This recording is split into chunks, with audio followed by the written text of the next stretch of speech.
하루아침에 망가질 수 없습니다. 경제라는 게 5천만이 참여해서 만들어내는 것이기 때문에. 근데 우리 경제는 지난 20년 동안 매 5년마다 IMF 외환위기 이후에 매 5년마다 1%씩 성장률이 하락했습니다. YS 정권 때 IMF가 오기 전에는 평균 성장률이 연평균 성장률이 7%였거든요. 그런데 DJ 정부 때 6%, 노무현 정부 때 5%, 경제를 살린다고 자신만만했던 이명박 정부 때는 4%, 그리고 박근혜 정부 때는 3%까지 떨어지는 시기였는데 박근혜 정부가 좀 더 무능해가지고 2% 성장을 4년 중에 3년을 했죠. 그러고 이제 문재인 정부가 받아서 재작년에 작년이고 2017년에 3.1%로 해서 다시 회복시키려나 보다. 그냥 박근혜 정부 때 2.4, 2.5 이렇게 떨어졌다가 3.1이 되니까 그랬는데 올해 다시 국제 여러 가지 경제 여건이 나빠지면서 2.7 이하로 될 거다. 내년에 2.5가 될 거다 하니까 좀 이제 좀 불안감이 더 커진 거죠. 그러면 문재인 정부 지금 질문은 이렇게 추정하면 맞는 것 같습니다. 문재인 정부가 하는 다른 정책들은 대체로 그렇게 찬반이 엇갈려지는 게 있지만 그렇게 전체적으로 나쁜 평가를 안 받는데 경제는 제대로 국민들로부터 신뢰를 받고 국민들로부터 지지를 못 받는 것 같다. 이렇게 질문하시는 건 100% 맞는 질문입니다. 지금 그런 뜻으로 물으신 건데 흥분해가지고. 네.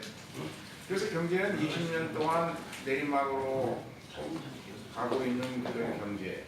그 20년의 기간을 정치적으로 보면 진보 정권도 10년을 했고 보수 정권도 10년을 했단 말이죠. 다양한 방법을 다 써봤습니다. 그런데 왜 계속 추락할까? 그 경제를 운영하는 큰 전략을 20년간의 흐름을 보면 수출 주도형 대기업들을 지원해주는 그런 정책이었습니다. 소위 수출 주도형 대기업을 대표하는 게 재벌 아닙니까? 재벌 중심의 경제 성장 정책을 60년대부터 시작해온 정책을 계속 계승하고 그걸 통해서 뭔가 해결해 보려고 그랬던 것이죠. 그래서 그런 성장 정책을 학자들은 이윤주도 성장 전략이라고 그러는데 뭐냐 하면 재벌들의 이윤을 늘려주기 위해서 세금을 깎아주고 싼 이자에 금융을 공급해주고 환율을 수출에 유리하게 적용해주고 그렇게 해서 재벌이 돈을 많이 벌면 신나서 투자를 늘릴 테니까 그거에 따라서 협력업체들도 투자가 늘어나고 그렇게 되면 이제 일자리가 늘어나니까 소득이 늘고 소비가 늘고 선순환이 만들어져서 경제가 전체 잘 될 거다. 소위 낙수 효과를 기대하는 트리클 다운 이펙트라고 하는 수도관에 찬물을 쫙 보내면 물방울 떨어지는 것만 먹고 살아도 갈증을 해소할 수 있다는 그런 논리죠. 트리클 다운 이펙트. 낙수 효과가 생길 거다. 위에서 아래로의 효과가 생길 거다. 이렇게 생각해서 지난 20년간 정도의 차이가 있지만 모든 정권이 그 정책을 특히 이명박 정부가 강력하게 추진했는데 나타난 성과는 없었어요. 재벌 기업의 경쟁력을 높이기 위해서 꼭 필요한 혁신 투자는 전혀 안 하고 재벌에 집중되는 그런 지원 정책들을 수단으로 삼아서 뭘 했냐 하면 손쉽게 돈 버는 방법. 그게 뭐냐 하면 중소기업, 중견기업이 닦아놓은 전통시장, 재래시장의 상권을 재벌의 엘리트들이 많이 있고 많은 자본력을 가진 재벌들이 뛰어들어서 우리나라 유통시장을 재벌이 다 점령해버렸어요. 지난 20년간 우리나라 유통산업은 전부 재벌 손에 넘어가 버리지 않았습니까? 백화점과 마트 체인 중심의 유통산업이 되어버렸죠. 그러니까 거기에 종사하는 수많은 중소상공인, 소상공인, 전통시장 상인들, 자영업자들 전체적으로 가난해집니다. 직장 사업 규모도 줄어들고 가난해집니다. 그래서 지난 20년간 우리나라에서 나타난 현상을 보면 재벌의 부익부 빈익빈 양극화가 세계에서 가장 심한 나라가 되고 있습니다. 1970년대까지만 해도 제가 정부에서 과장할 때까지만 해도 70년대, 80년대 전까지만 해도 대한민국은 가장 모범적인 성장을 가진 나라였습니다. 경제가 고속 성장을 하면서도 일본, 우리나라, 대만 세 나라는 고속 성장을 서로 경쟁적으로 하면서도 소득이 가장 균형 있게 배분이 되거든요. 그래서 소득 분배가 가장 공평한 나라 1위 대한민국, 2위 대만, 3위 일본. 이걸 다투니까 전 세계가 박수치고 경탄을 한 거죠.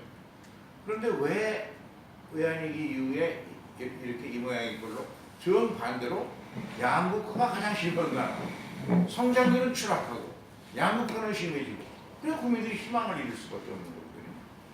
그래서 이 문제를 저는 이렇게 진단합니다. 많은 학자들이 비슷한 진단을 했는데 그 학자들 이야기는 너무 복잡하고 어려워서 제가 쉽게 푸는 방법이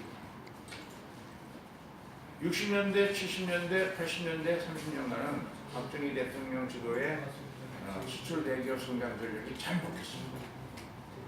그건 뭐냐 하면 우리나라에 워낙 자원도 없고 돈도 없으니까 외국에서 원조 받은 돈, 상업 차관해온 돈 전부 정부가 돈을 꼬다가 구해서 그냥 일반 국민이 놀아먹는 게 아니라 다른 나라는 되게 일반 국민 먹고 사는 데다 썼는데 그 돈을 집중적으로 유능한 전략 산업별로 기업과 돈을 선택해서 소수에게 집중적으로 몰아줬거든요.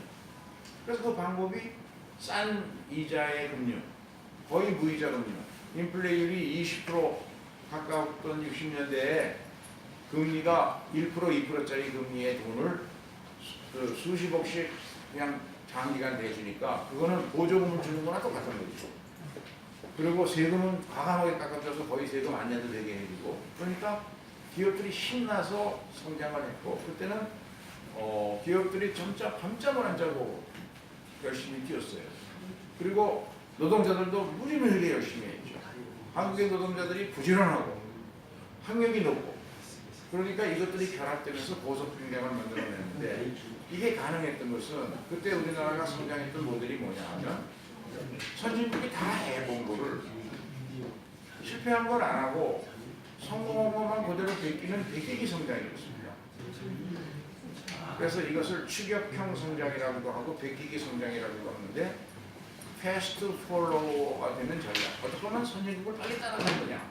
그러면 선진국이 해본 것 중에 실패한 거 안 하고 성공한 거 빨리 베끼기 하도록 집중적으로 정부가 지원해주고 정부가 지원해주니까 재벌 기업들은 신나서 24시간 뛰고 노동자들도 3교대, 4교대, 5교대 하면서 공장을 계속 돌고 그러니까 전 세계에서 제일 잘 베끼는 나라가 일본이라고 그랬는데 일본 사람보다는 우리가 더 극렬하고 치열하거든요.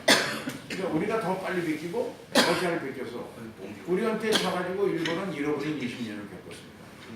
우리 경제가 고속 성장하던 70년대 후반부터 일본은 잃어버린 20년을 겪고 우리가 80년대에 가서는 제조업의 거의 모든 분야에서 우리나라가 세계 탑이 됐습니다. 보십시오. 가전제품. 세계 모든 공항에 가면은 삼성전자와 LG전자 가전제품 광고가 지금 휩쓸고 러시아의 크레물린궁에서 제일 크게 보이는 광고탑도 LG전자 광고탑이고 이런 식의 가전시장을 쓸었죠. 관계돼서 디스플레이 산업. 이것도 세계 초첨단 산업을 그건 아직까지 우리가 1등하고 있지만 LG와 삼성이 디스플레이 산업을 완전히 이끌고 왔거든 지금까지요. 대형 TV 산업이죠. 그 다음에 대표적으로 성공한 게 조선, 철강, 자동차, 반도체 이런 제조업의 거의 모든 분야예요. 모든 분야에서 우리가 초 인류로 성장을 했는데